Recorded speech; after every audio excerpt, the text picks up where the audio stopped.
Sam Darnold is going to the Super Bowl, and we got to talk about it. What's going on, everybody? Welcome to the Vikings Now by Chat Sports. My name is Patrick Seatman, and coming up on today's show, we got to talk about the Vikings' decision to let Sam Darnold walk out the door this offseason after he clinched his ticket in the Super Bowl. So we'll tie it back into the Vikings' process of turning the keys over to J.J. McCarthy.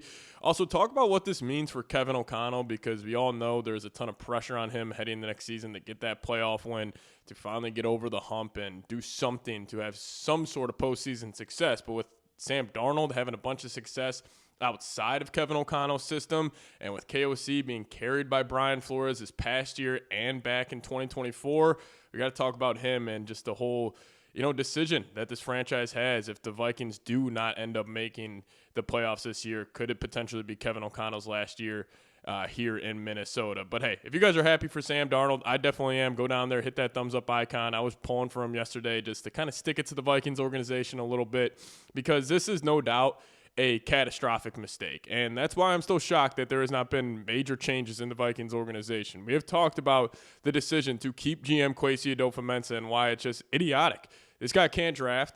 He has had some terrible free agencies, and still at the end of the day, one of the worst decisions made in the NFL over the last couple of seasons was last year with letting Sam Darnold out the door. So if you guys are happy for Sam, go down there, hit that thumbs up icon. So let's talk about this mistake here. And I will say this. Obviously, a lot of people in this Vikings fan base were on board with them turning the keys over to J.J. McCarthy, including myself.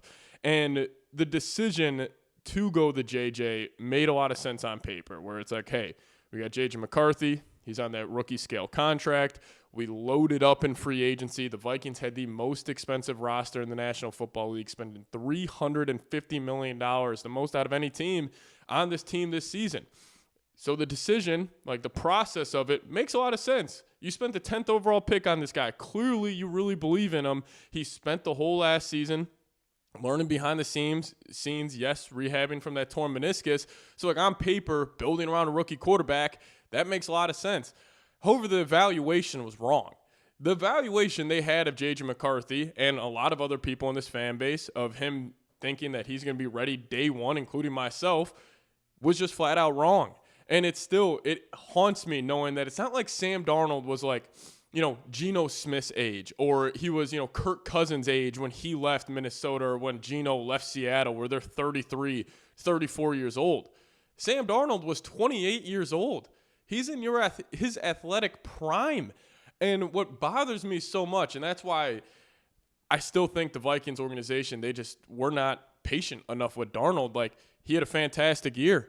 He won 14 games, 35 touchdowns. Yes, he fizzled out in the playoffs, but what if he had a whole offseason to learn another, couple of months with the Kevin O'Connell system? What would he look like in this system in year two of it? Like, that's what I'm thinking about. This is year one of him and Clint Kubiak's system. Yes, there was some carryover from, Kevin O'Connell's system and Clint's system, but still. And also what makes me so, happy for Darnold and upset with this Vikings organization is they moved off Darnold because of the big game stuff. Well, Sam Darnold last night was 25 of 36, 346 passing yards, 3 touchdowns, and the icing on the cake, no turnovers. He only took 3 sacks yesterday. In the playoff game last year against the Los Angeles Rams for the Vikings, Sam Darnold was sacked 9 times. And yesterday, 3 times. No turnovers, was throwing the ball over the lot. So, I understand the Vikings' decision to go with J.J. McCarthy, but the evaluation was wrong. And it still stems back to also, who is really calling the shots in this organization? Is it Kevin O'Connell? Because I still believe it was KOC's choice to roll with J.J. McCarthy. I don't think ownership stepped in where they're saying, hey, we got to play our number 10 overall pick. We got to do this. I think it was Kevin O'Connell's ego saying to that front office, that brass of this organization, saying, you know what? I could do anything, or I could have success with any type of quarterback. Because we saw Sam Darnold, he was a bust. Everybody wrote him off. And then he comes to Minnesota. He has 35 touchdowns in my system. We won 14 games. And he let him walk out the door thinking he could do the same thing with J.J. McCarthy. So the pressure shifts to Kevin O'Connell now. And, we'll talk about that. But I will say, a lot of people are saying, if the Vikings would have just kept Sam Darnold, we would have been in the Super Bowl. And I understand that thought process, but I also disagree with it. I mean, the difference between the 2024 Vikings and the 25 Seahawks, it is a lot. Now, there are some similarities. Like, both have elite defenses with elite play callers in Mike McDonald, Brian Flores, superstar wide receivers, JSN, Justin Jefferson. But the difference was last year's Vikings compared to this year's Seattle team. I mean, the run games are night and day. I mean, Seattle heading into the NFC Championship game, the last 4 games, they were averaging 170 yards on the ground. First off, the Vikings with Kevin O'Connell, I don't think they've ever had a 4-game stretch where they've averaged 150 yards on the ground, let alone 170, especially when they're playing for the number 1 seed, a playoff game, high-leverage football, and they're able to run the ball like that. So that's one stark difference is the Vikings having 0 running game to Seattle. And also, Seattle was at home during the playoffs. They had the home field advantage, and they have a way better offensive line than the Vikings did last season. Now, to be fair, you start looking at that Vikings offensive line from last year, and that's why I think this coaching staff should be held more accountable is because Garrett Bradbury, the Vikings starting center, where is he right now? He's playing in the Super Bowl in 2 weeks. Ed Ingram, Vikings traded him away for a bag of chips. What is he doing? He's probably going to get paid out this year in free agency because he had a great year with the Houston Texans. So there are some differences, but I also think one of the biggest differences is Clint Kubiak. He loves to run the football. Kevin O'Connell does not. And we'll talk about KOC here in just a second, but let me ask you guys this. Does Sam Darnold making the Super Bowl change how you view Kevin O'Connell? Because for me, it does just a little bit. Now, I still think he is a good head coach, but I think he still has a lot to prove. And I think he's got some of the best PR in the NFL. So we'll talk about that here in just a second. But I do want to tell you guys about today's presenting sponsor, and that is Prize Picks. Now, the big game is almost here, and there's no better way to cash in during America's biggest sporting event than Prize Picks, where it also feels good to be right. And since the big game is right around the corner, that also means it's your last chance to get into the football action before next season. So close the season outright with Prize Picks by getting $50 in lineups when you play your first $5. Now, Prize Picks, brand new feature, the community tab where you guys can find your community on Prize Picks. With the new social feeds feature, you can share Prize Picks with your friends and copy lineups from winners with a single click.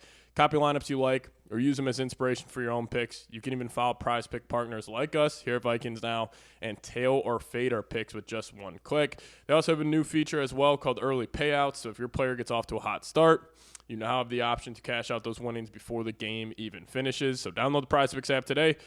Plug in promo code CLNS. Get hooked up with $50 in lineups after you play your first $5 lineup. That's code CLNS to get $50 in lineups after you play your first $5 lineup. Shout out to Prize Picks for sponsoring today's show. Prize Picks, it's good to be right. All right, let's close today's show out talking about Kevin O'Connell and why I think the Vikings are going to be ultra aggressive to get an upgrade at the quarterback position this offseason. Now, do I agree with that move? Kind of 50-50 on it. I think if you have a chance to go get a Joe Burrow, Lamar Jackson, which are just pipe dreams at this point, yes, you obviously do it, but I'm curious to see how aggressive. But stemming back to Kevin O'Connell here. So Brian Flores, we understand, he's had a top 5 defense in Minnesota over the last 3 seasons.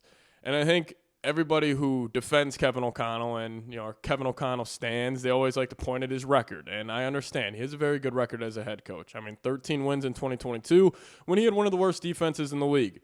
2023, Kirk Cousins tore his Achilles. Not going to hold him to that. 2024, 14 wins. Had a top 5 defense with him. But what's concerning about Kevin O'Connell is he has never had a top 10 offense. This past season, the Vikings in 2025 on EPA per play offensively were 28th. DVOA, 29th, averaged 20 points a game. Even in 2024, when Sam Darnold, 35 touchdowns, 14 wins, EPA per play, 14th in the league.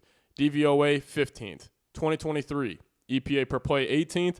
DVOA, 23rd. 2022, great year for the Vikings, 13 wins. Still, 18th in terms of EPA per play and 20th in DVOA. Those are advanced analytics. Do hold some value, though.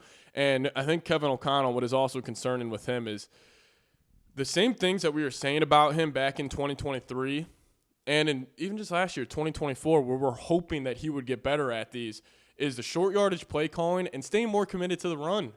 He hasn't done that. Even this past year, it was so infuriating, and still with some awful quarterback play from JJ and Brosmer, the dude just will not commit to the run.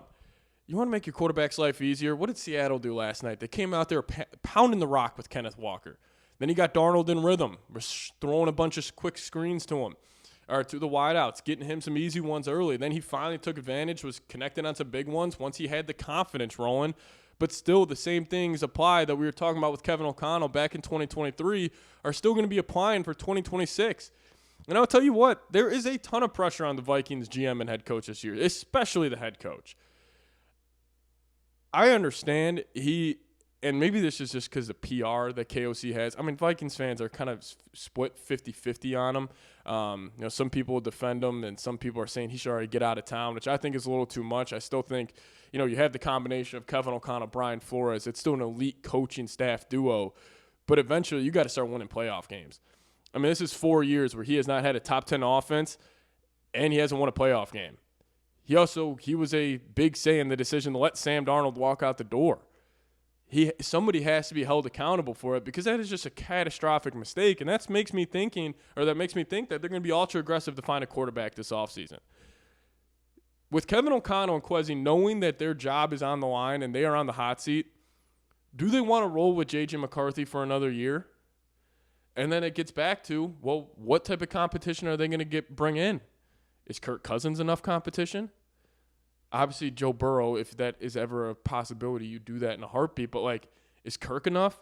Is Marcus Mariota enough? Is Gardner Minshew enough? Is Kyler Murray enough? Geno Smith? Is that enough where, this coaching staff and this front office, where they feel comfortable going out there and they're like, you know what? We can win a playoff game with this guy at quarterback.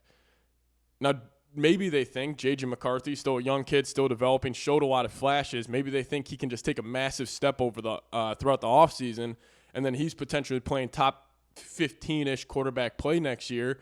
Sounds like a lot, but, wouldn't shock me if a 23-year-old kid takes massive strides heading into the next season. And it also makes me think even more that they're on the hot seat is, we've talked about this Vikings ownership group being really cheap, being really stingy. Well, the Wolves, last year, they spent $350 million on that team. They just made Brian Flores the highest-paid coordinator in the NFL.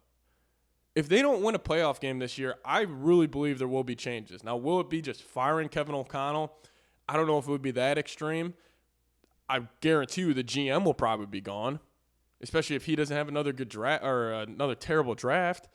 So it's just a bad feeling. I think waking up this morning, seeing Sam Darnold, he's going to be freaking in the Super Bowl in 2 weeks. Sam Darnold, Super Bowl, 2 weeks. I just can't believe it. And plus, he just lit it up yesterday. It wasn't like a situation where it was against the San Francisco 49ers in the divisional where Darnold just kind of had to man the ship. No, he torched them. He lit them up yesterday. He had 350-3 in the NFC title game, outdueling Matthew Stafford. That's everything you want. And I still wonder if the Vikings just wanted, that franchise quarterback where they wanted the thought of we drafted this guy. We went out and found J.J. McCarthy instead of just having, Sam Darnold kind of walk into your lap a little bit in free agency. And it's it doesn't matter how you can find your franchise quarterback as long as you find him. It wasn't like Darnold was 33, and it's just frustrating. I still understand the thought process of getting that rookie quarterback, building a stack team around him, but the valuation on J.J. McCarthy was clearly wrong. And also, the fact that they didn't value the backup quarterback position this year because of a comp pick. You didn't sign Joe Flacco because of a comp pick. You didn't sign a Gardner Minshew because of a comp pick. Instead, you traded for Sam Howell on draft night, cut his ass 3 weeks later, and then you ended up signing Carson Wentz 2 weeks before the season. This organization, for having the fourth highest winning percentage in NFL history, sometimes it is just, you just get stuck in purgatory with these guys. You went 9-8 last year. You can credit Brian Flores for that, but hey, a lot of pressure on Kevin O'Connell. This team is, bitter feeling waking up this morning, I will say. But appreciate all of you guys for tuning in at home because we're stuck because of the snow here in Dallas. So we'll have another video coming out later today on the channel. But shout out to all of you guys for watching. Let's go Vikes.